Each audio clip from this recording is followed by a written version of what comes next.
네, 오늘 특세 아홉째 날 나오신 여러분 주님의 이름으로 환영하고 축복합니다. 우리 서로 인사하겠습니다. 이제 이틀 남았습니다. 네, 다시 한번 인사하겠습니다. 우리는 평생 새벽 기도하는 사람이니까 걱정이 없습니다. 우리는 평생 새벽 기도하는 사람이니까 걱정이 없습니다. 평생 새벽 기도하는데 그 이틀쯤 뭐가 시 한 편 읽어드리고 오늘 설교를 시작하고자 합니다. 제목은 일기 쓰는 할아버지. 할아버지 방에는 날짜만 있는 달력 하나 걸려 있어요. 날짜 밑에는 감자 심은 날, 모내기 한 날, 둘째 내 다녀간 날, 송아지 낳은 날 빼곡히 적혀 있어요. 6월 7일 할머니 제삿날엔 무심한 사람이라 적혀 있고요. 10월 8일 내 생일날엔 강생이 생일이라고 미리 쓴 일기도 있어요. 할아버지 달력을 보면 그동안 할아버지가 뭐 하시는지 다 알 수 있어요. 참 많은 것을 생각할 수 있는 좋은 시라고 생각합니다. 옛날에는 일기를 많이 썼는데 요즘은 어떤지 모르겠습니다.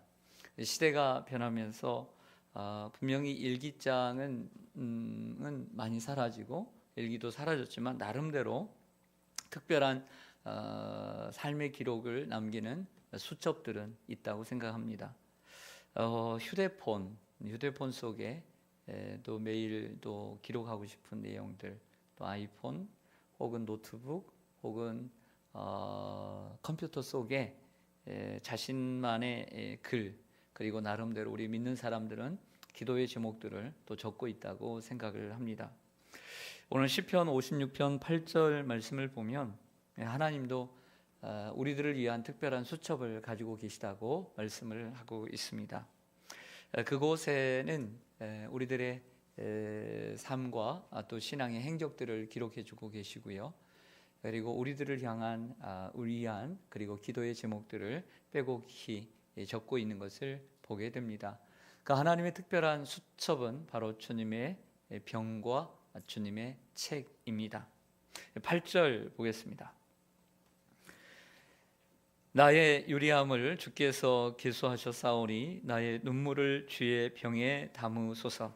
이것이 주의 책에 기록되지 아니하였나이까. 아멘. 나의 유리함을 주께서 계수하셨사오니, 좀 어려워요. 단어를 좀 바꾸려면 이런 곳을 좀 바꿨으면 좋겠는데, 유리가 깨지는 유리인지 그 유리인지 어떻게 알겠습니까? 개수나무인지 개수인지 뭐 어떻게 알겠? 너무 좀 어려워요. 이런 부분들은 좀 바꿨으면 좋겠다라는 생각을 해보게 됩니다. 좀 더 말을 바꾸게 되면 이런 얘기입니다. 주님께서 나의 유리함을 계수하신다. 세신다는 거죠. 아신다는 거죠. 유리라고 하는 것은 방황한다는 것입니다. 다윗이 방황하는 것을, 즉 나그네 된 삶을 주님께서 아시오니라는 번역을 하면 되겠죠. 그리고 나의 눈물을 주의 병에 담으소서라는 표현을 보면 이 시인은 다윗의 시를 보면 주야로 눈물을 흘리면서 기도하는 것을 볼 때에, 또 주님의 병에 담겨져 있는 것을 볼 때 오직 도움을 하나님께 구하는 그의 의지가 하나님께 있음을 보여주고 있습니다. 그리고 이 시인이 얼마나 눈물겨운 삶을 살고 있는지를 보여주죠. 좀 웃음이 넘쳐야 되는데 항상 삶이 눈물이에요. 그래서 안타깝죠. 표제에 기록된 대로 여러분들 표제를 보셨겠지만 다윗이 사울에게 피해서 이번에는 블레셋이라고 하는 가드라고 하는 땅에 도망을 쳤습니다. 그러나 그곳에 이방 사람들이 다윗을 알아본 거예요. 그래서 그냥 두면 후환이 있을까봐 죽이자고 얘기를 하죠. 다윗에게 찾아온 것은 두려움이었고 그리고 불안과 걱정이었습니다. 여러분들은 두려움이 올 때 어떻게 하세요? 그 두려움을 어떻게 이겨내고 극복하십니까? 잊어버리려고 그냥 잠에 술 한 잔 마시고 주무십니까? 아니면 많이 그냥 먹으면 배부르니까 그걸 잊고 그거 잊어버리고 보내시려고 하십니까? 아니면 우리 그리스도인들은 그렇게 하지 않을까요? 우리 하나님 앞에 기도하면서 하나님께 도우심을 구하지 않겠습니까? 어떻게 그 두려움을 다윗은 이겨냈을까요? 오늘 그 내용을 말해주고 있습니다. 그래서 두려움을 극복하는 방법도 노하우도 우리에게 보여주고 있죠. 3절과 4절을 보겠습니다. 내가 두려워하는 날에는 내가 주를 의지하리이다. 내가 하나님을 의지하고 그 말씀을 찬송하올지라. 내가 하나님을 의지하였은즉 두려워하지 아니하리니 혈육을 가진 사람이 내게 어찌하리까. 아멘. 다윗은 두려워하는 날이 왔습니다. 그래서 두려워하는 날에는 내가 하나님을 의지하리다라고 하는 자기의 의지를 천명하고 있습니다. 히브리어 본문에는 이 의지한다는 히브리어 단어 빠다하라고 하는 단어가 사실은 2번밖에 기록되어 있지 않아요. 오늘 3절과 4절에는 3절에 한 번, 4절에 한 번. 그런데 우리말 한글 번역에서는 4절에 다시 한번 하나님을 의지한다는 단어를 한 번 더 넣고 있는 것을 보게 됩니다. 10절과 11절에 보면 다시 마치 반복되는 것처럼 3절과 4절이 반복되는 것처럼 기록되어 있습니다. 내가 하나님을 의지하여 그의 말씀을 찬송하며 여호와를 의지하여 그의 말씀을 찬송하리이다. 내가 하나님을 의지하였은즉 두려워하지 아니하리니 사람이 내게 어찌하리이까. 거의 제가 볼 때 한 70-80% 거의 똑같아요. 뒤에 부분 혈육을 가진 사람이 내게 어찌하리이까. 여기서는 사람이 내게 어찌하리이까. 위에는 주를 의지하고 하나님을 의지한다는 말씀. 근데 10절과 11절에서는 하나님을 의지하고 말씀을 찬송한다라는 단어가 2번이나 반복되는 것. 즉 위에서는 하나님의 말씀을 찬송하올지라는 단어가 한 번 나오지만 이 뒤에서는 2번씩이나 나온다는 것을 볼 수가 있습니다. 그러므로 이 시편 56편은 탄식시가 아닌, 개인의 탄식시가 아닌 의지시라고 말할 수가 있습니다. 그리고 오늘 이 시편의 주제는 하나님을 의지하는 신앙, 하나님을 의지하는 믿음이라고 붙이는 것도 좋을 것 같습니다. 먼저 다윗은 두려움을 이기기 위해서 그 자신에게 있는 두려움을 솔직하게 하나님 앞에 고백하는 것부터 시작합니다. 하나님, 내가 두렵습니다. 여러분, 우리가 기도할 때도 두려우면 두렵다고, 걱정이 되면 걱정이 된다고, 불안하면 불안하다고 얘기하는 게 필요해요. 고백하는 게 필요해요. 하나님, 나 두렵습니다. 오늘 이러한 일로 나 두렵습니다.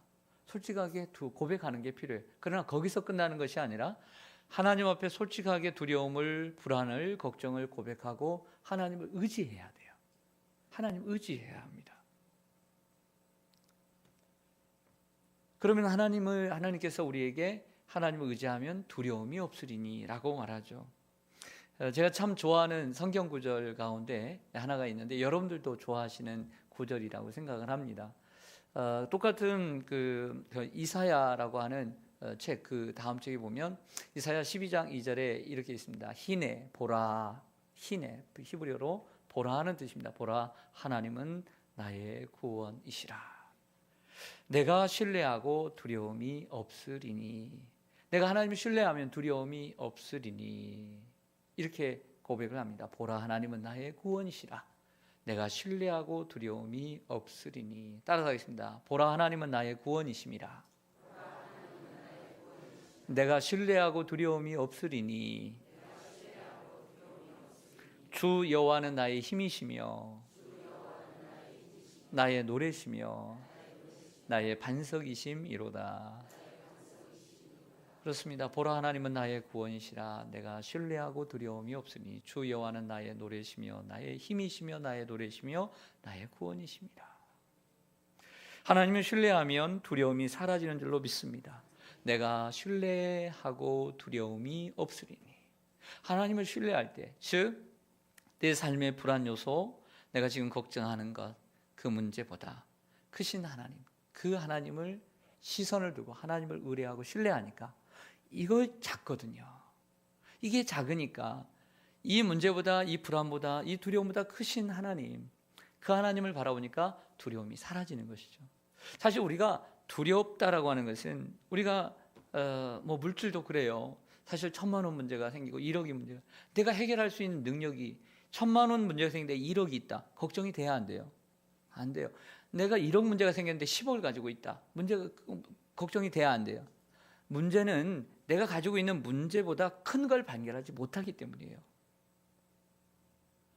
우리가 100억의 문제가 있다고 할지라도 내가 101억 가지고 있는데 문제가 되겠습니까? 안 되죠. 그러나 그게 없으니까 걱정이 되는 거예요. 우리가 문제보다 큰 걸 찾을 줄 알아야 돼요. 그러나 그것은 우리의 하나님이라는 사실이죠. 할렐루야. 계속 문제만 바라보면 두려움이 찾아오죠. 그러나 문제보다 크신 하나님께 하나님을 의뢰하면 그 두려움이 사라지게 되는 거예요. 사랑하는 여러분, 이사야 26장 3절과 4절 말씀, 주께서 심지가 견고한 자를 평강하고 평강하도록 지키시리니. 심지가 견고하다는 것이 무엇일까요? 하나님을 의지하는 마음이 뿌리가 깊으면 평강하고 평강하도록, 즉 두려움이 없으리니, 이런 말이죠. 평강하다는 것은 두려움이 사라진다는 거잖아요. 이는 그가 주를 신뢰합니다. 주님을 신뢰하면 평강이 온다는 거예요. 두려움이 사라진다는 것이죠. 너희는 여호와를 영원히 신뢰하라. 주 여호와는 영원한 반석이심이로다. 자, 여러분에게 이제 질문을 돌리고 싶습니다. 여러분에게 이제 질문을 돌리고 싶어요. 예수님처럼 심각하게 좀 골똘히 좀 진중히 대답을 하셨으면 좋겠어요. 여러분의 삶에 어려움이 오고 두려움이 왔을 때 여러분들 진정 하나님을 신뢰하고 의지하십니까? 정말 삶에 문제가 생기고 그리고 정말 감당할 수 없는 두려움이 왔을 때 여러분들은 하나님을 얼마나 의지하고 정말 하나님을 철저히 신뢰한다고 생각하십니까? 그때의 믿음을 하나님이 믿음의 저울에 달아오신다면 여러분들은 어떤 결과가 나온다라고 생각하십니까? 좋은 상황 말고요. 어려운 상황. 우리는 그 믿음의 저울에 달릴 때 얼마만큼의 무게가 믿음의 무게가 나올까? 참 두렵지 않나요? 전 참 두려운데요. 다윗은 어려움이 올 때마다 하나님을 철저히 의지하고 신뢰했음을 분명히 우리들에게 많이 보여주고 또 이 시편에서도 보여주고 있지요. 하나님에 대한 이러한 의지신앙, 강한 의지신앙은 어떻게 나타날 수 있는가? 오늘 말씀에만 비추어서 말씀을 드리고자 합니다. 여러분들도 이 스펙트럼에 여러분들의 믿음을 올려놔 보세요. 먼저는 기도에 나타납니다. 기도에서 나타납니다. 오늘 8절에 보면 나의 눈물을 주의 병에 담으소서라고 말씀하고 있지요. 그리고 오늘 1절에도 보면 하나님이여 내게 은혜를 베푸소서라고 기도하는 모습을 볼 수가 있습니다. 다윗은 그 기도 속에 하나님의 도우심을 철저히 믿고 의지하는 것을 보여주었습니다.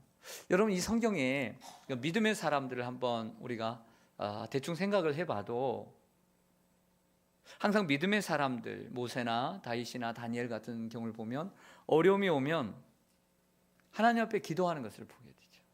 그러나 그렇지 않은 사람들, 믿음이 없는 사람들, 믿음이 약한 사람들은 먼저 하나님 앞에 기도하지 않아요. 우리의 삶에 어려움이 나타났을 때 정말 하나님 앞에 기도하는 모습 속에서 하나님을 의지하고 내가 하나님을 얼마나 신뢰하고 있는지를 볼 수가 있는 것이죠. 두 번째로는 말씀을 대하는 태도에서 나타난다라고 보여집니다. 오늘 말씀을 이렇게 읽다 보면 좀 우리에게 이제 밑줄을 긋고 의심의 깃발을 달 수밖에 없는 좀 해석이 필요한 부분들이 나옵니다. 그 4절에 좀 전에 읽은 것처럼 내가 하나님을 의지하고 그 말씀을 찬송한다는 표현입니다. 10절에서도 하나님을 의지하여 그의 말씀을 찬송하고 여호와를 의지하여 그의 말씀을 찬송하리다. 4절에서는 말씀을 찬송한다는 게 한 번, 10절에서는 두 번이나 반복이 되고 있습니다. 여기의 말씀은 무엇일까요? 존 칼빈은 하나님께서 당신의 백성을 보호하시겠다라고 하는 언약의 말씀이라고 주석을 달고요. 앤더슨이라고 하는 분은 구원에 대한 약속으로 보았습니다. 자, 여기서 다윗이 말씀을 찬송한다 그랬습니다. 아니, 기도는 기도고 말씀은 말씀이고 찬송은 찬송해야 되지, 이 말씀을 찬송한다, 이 말씀을 시편처럼 곡을 붙여서 노래를 한다는 얘기인가? 이렇게 해석을 할 수 있는데 그렇게 보기는 힘이 듭니다. 굳이 곡을 붙여서 말씀을 찬송하는 것은 작곡자의 일이죠. 무슨 뜻일까요?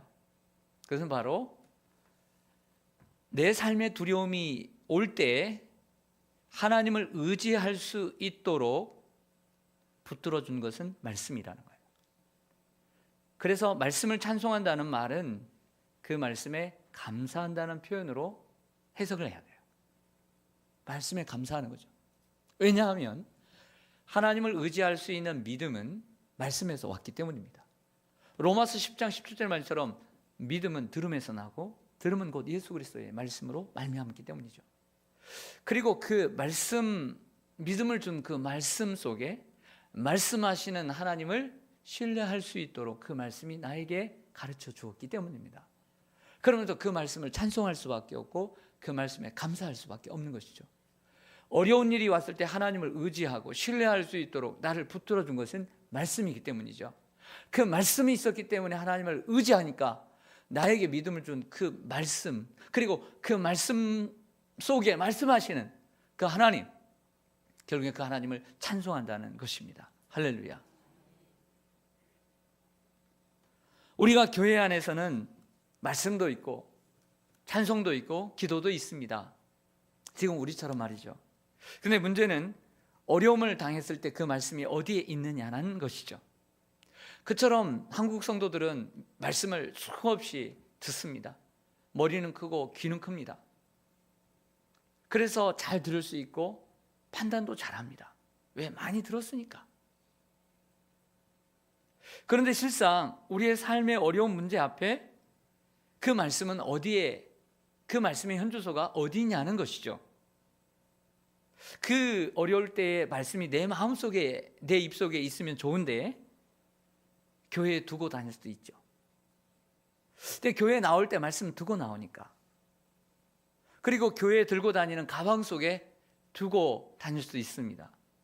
아니면 그 말씀은 그 깊은 장롱 속에 있을 수도 있지요. 그래서 실제로 어려움을 당하고 두려움이 오면 말씀을 의지하지 못하고 자신의 감정과 상황에 충실하고 도울 사람을 의지하는 경우가 생기는 것입니다. 우리가 어려움을 당할 때 하나님 말씀은 어디에 있습니까? 우리가처럼 생명처럼 여기고 우리가 잡고 있던 그 밧줄의 말씀, 그건 어디에 있습니까? 다윗은 어려움이 당했을 때 사실 우리보다도 말씀이 적었던 때입니다. 다윗이 쓴 글도 말씀이 되었지만 다윗 당시에 말씀은 구약의 모세 오경이라든지 몇몇 말씀에 불과했을 것입니다.